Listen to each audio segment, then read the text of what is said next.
داخليه كان في اجتماعات تنسيقيه بين فيتوريا والمدير الفني للنادي الاهلي كولر. هذه الاجتماعات قال له انا هختار اللعيبه دي، ما كانش فيها ياسر ابراهيم ولا كريم فؤاد، ماشي طبيعه الحال يعني. فبناء عليه كولر تم الاتفاق، قال له انا هعمل عندي انا حمل تدريبه معين هعمله، لاني هدي اللعيبه 5 ايام اجازه اللي هم عايشين فيهم دلوقتي ال5 ايام الراحه دول.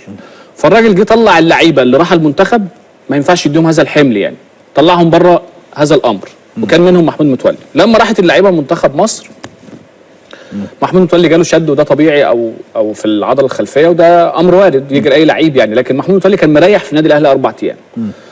لما طلع ان المنتخب طلب مباشره ياسر ابراهيم من النادي الاهلي، فالنادي الاهلي قال له لا، انا اللعيب ده اتدرب 4 ايام، وكان الاتصال بين الكابتن سيد عبد الحفيظ والجهاز الفني المنتخب، قال له فاللاعب عامل حمل ال4 ايام اللي فاتوا حمل زياده، لانه المفترض انه داخل على 5 ايام اجازه.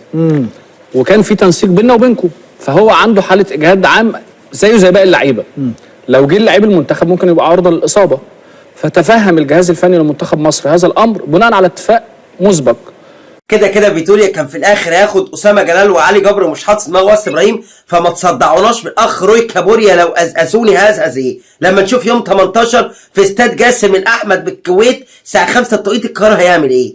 ده انت لو ما كسبتش بلجيكا هتبقى في البلاليكا، انا بقول لك اهو. يعني الناس كلها مبسوطه، جمهور النادي الاهلي مبسوط، شاف ان احنا فعلا اتعاقدنا مع مدرب كويس. يمكن الناس الفتره اللي فاتت كلها كانت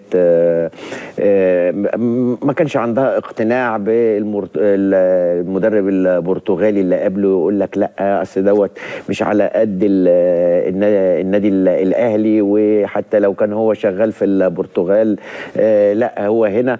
ويعني كان في هجوم كتير حتى في فتره سواريش على انه مدرب ما بيحققش حاجه يعني، او ان هو اقل من النادي، وان كان الراجل برضو كان معذور للظروف اللي كلكم عارفينها، واستكمال الدوري باللعيبه الناشئين واللي عائدين من الاصابه، وان اللعيبه الاساسيه خدت راحه، وان كان ده احسن قرار خده النادي الاهلي ومجلس اداره النادي الاهلي. الراحه كويسه جدا بالنسبه لكولر. طبعا الراجل ادى 5 ايام اجازه من يوم الثلاث، يمكن اتمرنوا اخر تمرينه، الراجل اداهم اجازه، المفروض يرجعوا يوم الاثنين يتمرنوا.